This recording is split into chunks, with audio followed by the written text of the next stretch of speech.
नमस्कार दोस्तों, आपका स्वागत है मेरे इस चैनल में।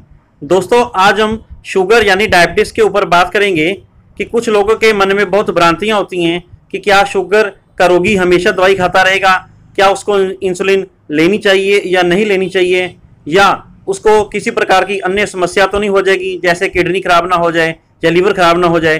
तो इन सभी बातों पर आज हम चर्चा करेंगे। तो जो दर्शक नहीं हैं उनसे रिक्वेस्ट है कि मेरे इस चैनल को सब्सक्राइब कर दें और वीडियो को लास्ट तक देखें। तो वीडियो शुरू करने से पहले हम सब जो जानते हैं कि नॉर्मल ब्लड शुगर लेवल होता कितना है। फास्टिंग अर्थात बिल्कुल खाली पेट अगर हम शुगर चेक करें तो वह 110 mg% से नीचे होना चाहिए, और खाना खाने के 2 घंटे बाद जिसको हम पोस्ट प्रेंडियल या पीपी ब्लड शुगर कहते हैं वह 140 mg% से नीचे होना चाहिए। तो ये एक स्टैंडर्ड वैल्यू जो इंटरनेशनली एक्सेप्टेड है वो मानी गई है।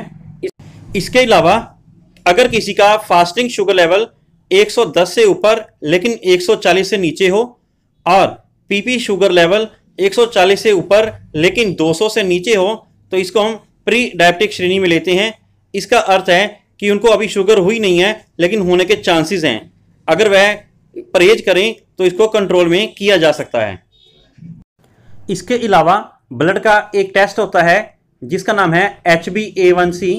यह हम करवा के देख सकते हैं।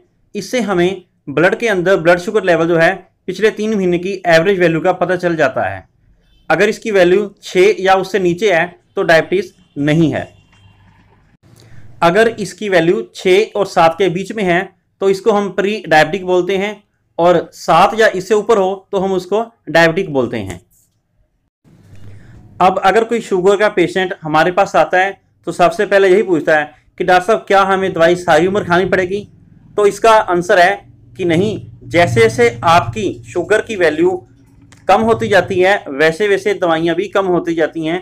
ये आपका फैमिली डॉक्टर आपके ब्लड शुगर लेवल को मॉनिटर करके डिसाइड करता है। लेकिन साथ में परहेज रखने की भी जरूरत होती है। ये नहीं कि आप दवाई भी खाते रहें और परहेज ना करें, तब तो फिर सारी उम्र दवाई खानी पड़ेगी। इसलिए दवाई के साथ साथ परहेज भी रखना पड़ता है।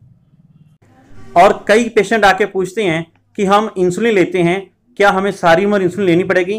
तो उसका आंसर है कि यह डिपेंड करता है कि आपकी ब्लड शुगर लेवल कितनी है, आपकी एज कितनी है और आपका वेट कितना है। उसके हिसाब से इसको डिसाइड किया जाता है।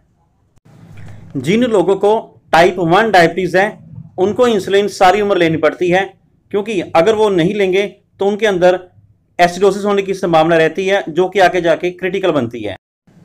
दूसरा, प्राय जो क्वेश्चन पूछते हैं कि क्या शुगर की दवाई खाने से लीवर, किडनी और आंखें खराब होती हैं, तो उनके लिए मैं कहना चाहूँगा अगर आप ब्लड शुगर लेवल को कंट्रोल नहीं करेंगे तब ये खराब होंगे, क्योंकि शुगर लेवल जब कंट्रोल में नहीं होता तो उसके साइड इफेक्ट के रूप में आंखें, किडनी और लीवर खराब होते हैं।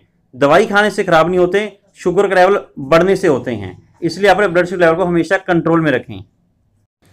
अब कई पेशेंट्स आपके पूछते हैं कि मेरा ब्लड शुगर लेवल बहुत वेरिएबल रहता है, कभी 170, कभी 250, कभी 340, कभी 400। तो उनके लिए मैं कहना चाहूँगा कि उनको अपनी शुगर की दवाई और उसकी खाने की टाइमिंग को एडजस्ट करना पड़ेगा, फिर जाके ये कंट्रोल में आएगी। कई लोग क्या करते हैं, दवाई कभी सुबह खा लिया, कभी दोपहर, कभी शाम को, एक फिक्स टाइम नहीं रखते हैं। तो ऐसे लोगों का ब्लड शुगर लेवल कंट्रोल में नहीं रहता। तो अगर किसी का ब्लड शुगर लेवल वेरिएबल है तो उसको अपने डॉक्टर के सलाह करके टाइमिंग और डोज दोनों एडजस्ट करनी पड़ेंगी। अब एक कॉमन सा क्वेश्चन कई लेडीज आपके पूछती हैं कि मैं एक डायबिटिक पेशेंट हूं, क्या मैं प्रेगनेंसी को कैरी कर सकती हूं, या मेरे हस्बैंड को शुगर है, मेरे होने वाले बच्चे को शुगर तो नहीं हो जाएगी। तो उसके लिए मैं कहना चाहूँगा ऐसी कोई बात नहीं है, आप अपनी फैमिली बढ़ा सकते हैं, प्रेगनेंसी कंटिन्यू कर सकते हैं, लेकिन इसके लिए आपको अपनी लेडी डॉक्टर की एडवाइस के अनुसार ही चलना पड़ेगा। लेकिन कुछ एक पेशेंट ऐसे भी होते हैं जिनको शुगर नहीं होती पहले भी, लेकिन ड्यूरिंग प्रेगनेंसी उनको शुगर हो जाती है। तो ऐसे लोगों को हम जेस्टेशनल डायबिटिक बोलते हैं, जो कि सिर्फ प्रेगनेंसी के दौरान ही शुगर बढ़ती है। तो इन सभी बातों का ख्याल करने के लिए आपको किसी अच्छे से लेडी डॉक्टर कंसल्ट करना चाहिए, ताकि प्रेगनेंसी अच्छी तरह से कंटिन्यू हो और नॉर्मल डिलीवरी हो। दोस्तों, यहाँ मैं एक बात कहना चाहूँगा कि डायबिटीज़ शुगर के बारे में किसी प्रकार का अपने मन में डर या वहम ना बैठाएं। इसको समझें और उसके मुताबिक दवाई रेगुलर खाते रहें। तो ये बिल्कुल कंट्रोल में रहती है। आशा करता हूं आपको ये वीडियो पसंद आया होगा। अपने कमेंट्स और सजेशंस भेजते रहें और मेरे इस वीडियो को लाइक करें, शेयर करें और मेरे चैनल को सब्सक्राइब करें। Thank you.